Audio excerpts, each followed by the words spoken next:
Baik, selamat pagi, selamat siang, selamat sore, selamat malam. Selamat berjumpa bersama saya eh, di channel banghaji.com. Kita akan sedikit belajar tentang adminer ya. Adminer ini adalah pengganti untuk PHP MyAdmin ketika kita akan mengolah data menggunakan MySQL Server khususnya di web. Bagi Anda yang sudah mendownload server to go portable web server ya, silahkan dijalankan. Seperti ini, saya menggunakan server to go, kemudian saya jalankan. Saya klik 2 kali. Nanti server to go ini akan membuka sebuah browser. Secara default settingnya adalah Firefox ya. Nanti akan terbuka. Oke, seperti ini. Saya klik not now ya. Tampilan ini menandakan bahwa web servernya sudah berfungsi dan interpreter PHP-nya juga sudah jalan. Karena yang ditampilkan ini adalah file PHP ya. Demikian pula untuk adminernya sendiri di server to go ini sudah saya masukkan yang versi modif ini. Adminer versi 4.2.1 yang bisa kita jalankan lewat link yang ada di sini. Ya, yang perlu kita perhatikan adalah username-nya untuk MySQL servernya adalah root, kemudian passwordnya tidak ada atau tanpa password ya. Oke, saya klik di sini. Ya, ini adalah tampilan awal dari adminer ketika kita akan masuk ke server dari MySQL. Oke, servernya adalah localhost, kemudian username-nya adalah root tadi ya. Passwordnya tidak ada, database-nya juga kita kosongkan saja, kemudian kita klik login. Oke, ini adalah tampilan awal setelah kita login.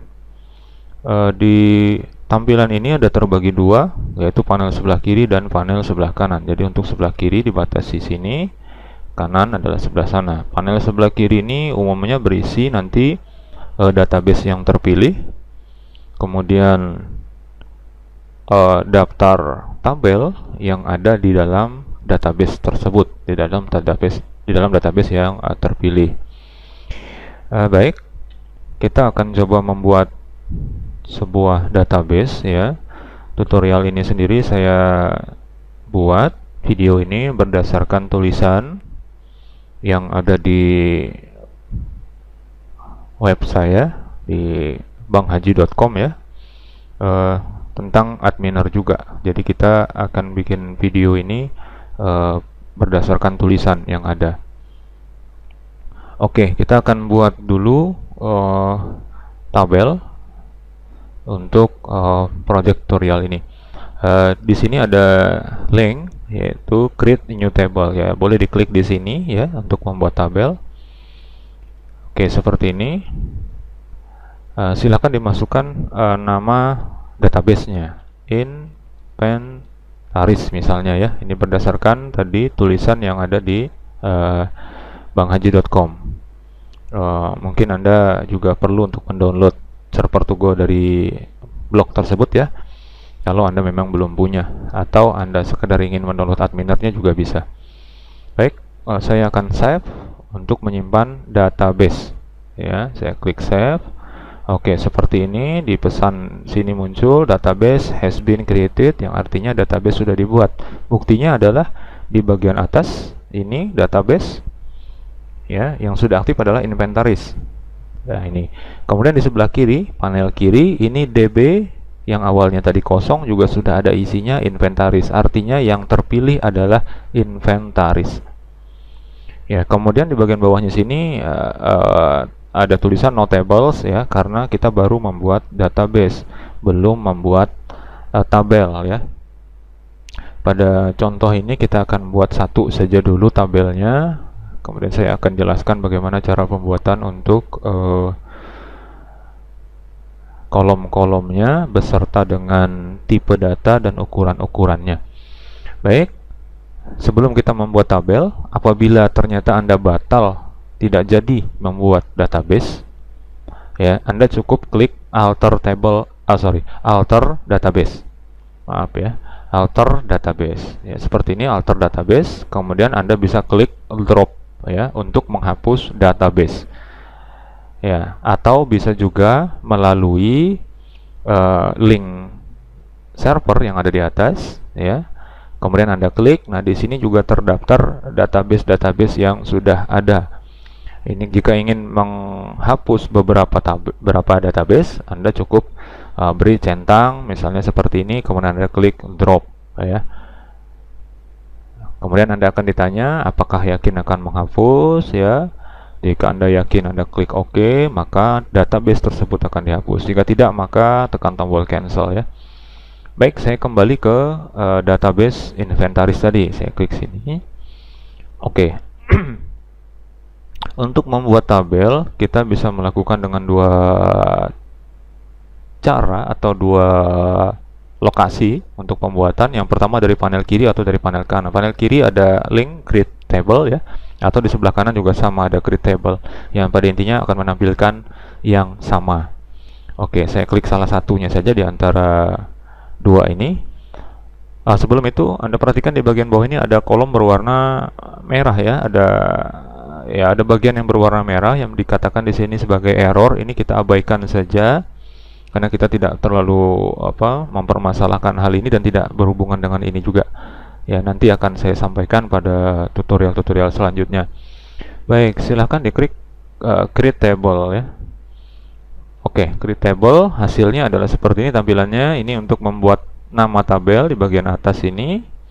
Masukkan saja misalnya berdasarkan tulisan saya adalah nama tabelnya ruangan. Kemudian yang lainnya kosongkan saja, engine dan seterusnya kosongkan. Nanti otomatis akan dipilihkan my isam ya. Baik, untuk kolomnya, kolom-kolom atau field ya, kita akan isi satu persatu. Kemudian sebelumnya diaktifkan dulu komen ya di bagian bawah. Ini aktifkan dulu komen yang fungsinya adalah untuk memberi keterangan tentang apa guna dari field ini atau keterangan tentang field ini apa gitu ya.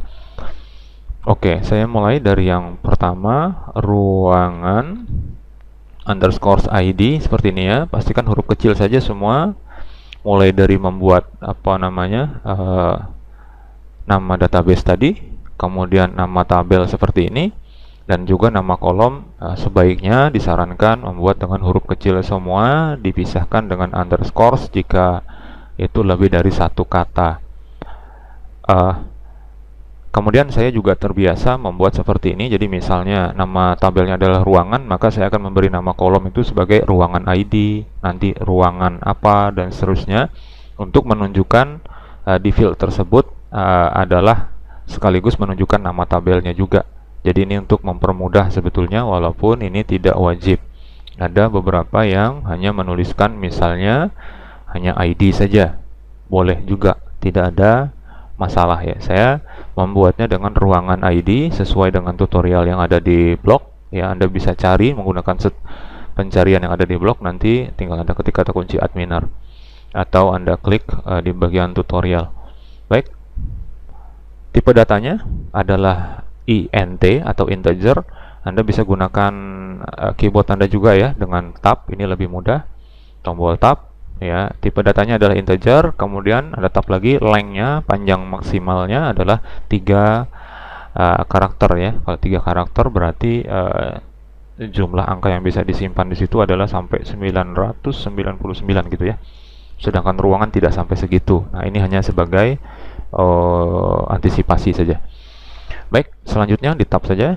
Oke, di tab 0 kosongkan saja. Kemudian AI. AI ini silahkan diklik AI.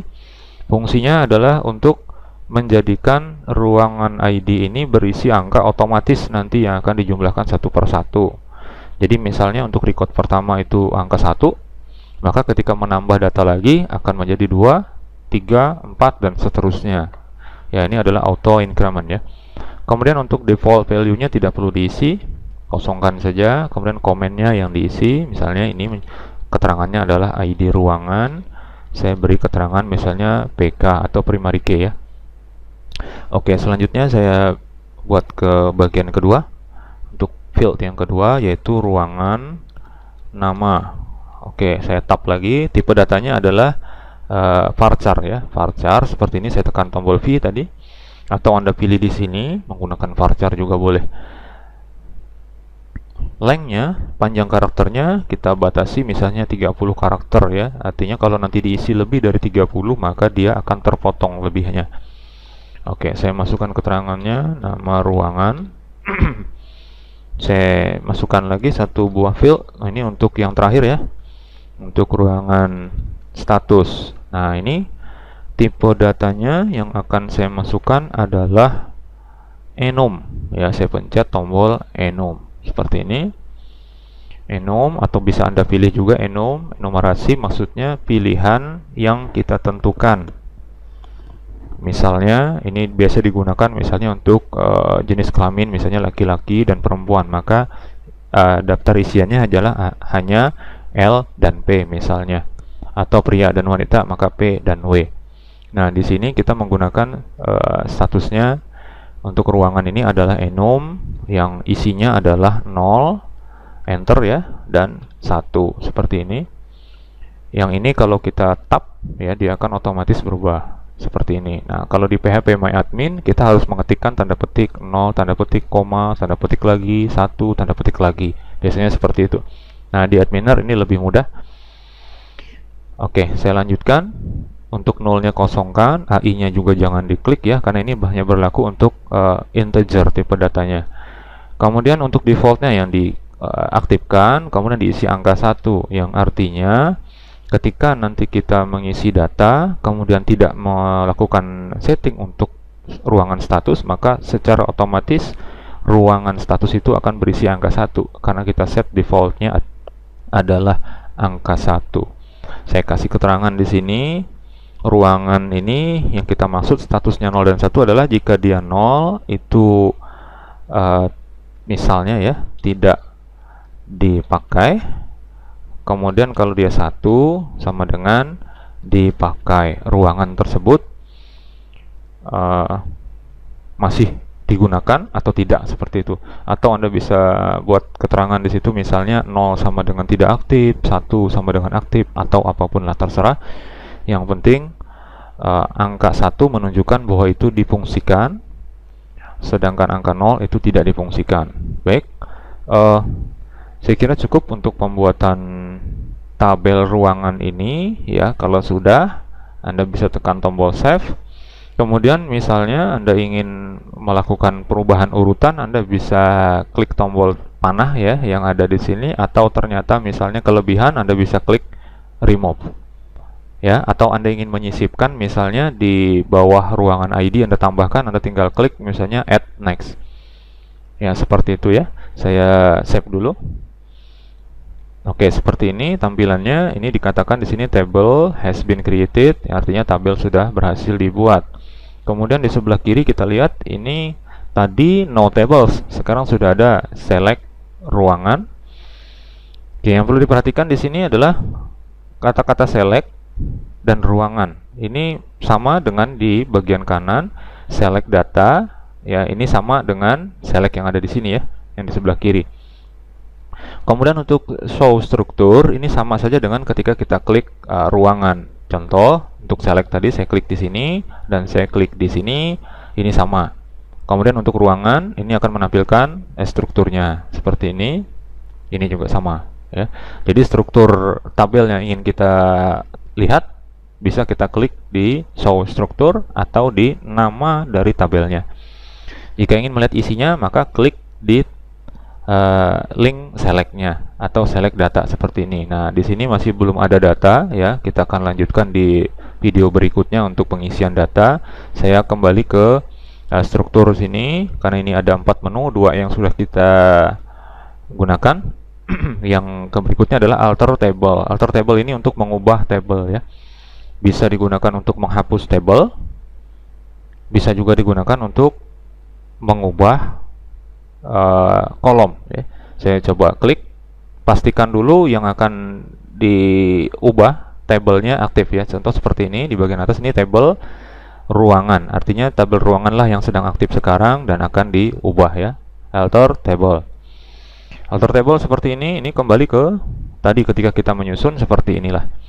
Oke, ini tadi yang saya katakan dikosongkan saja, dia otomatis mengisi dengan MySum. Kemudian yang untuk ini pilihan bahasa juga otomatis. Ya, jika misalnya terjadi kesalahan, Anda tinggal rubah saja di sini, misalnya kolom namanya atau tipenya yang mau diubah, panjang karakter yang bisa disimpan, atau misalnya enum seperti ini pilihannya ada bertambah menjadi 1, 2 lagi. Ya, Anda bisa tambahkan di sini ya. Seperti ini tinggal Anda enterkan saja. Kemudian misalnya default value-nya menjadi 0 dan seterusnya, Anda tinggal tambahkan juga.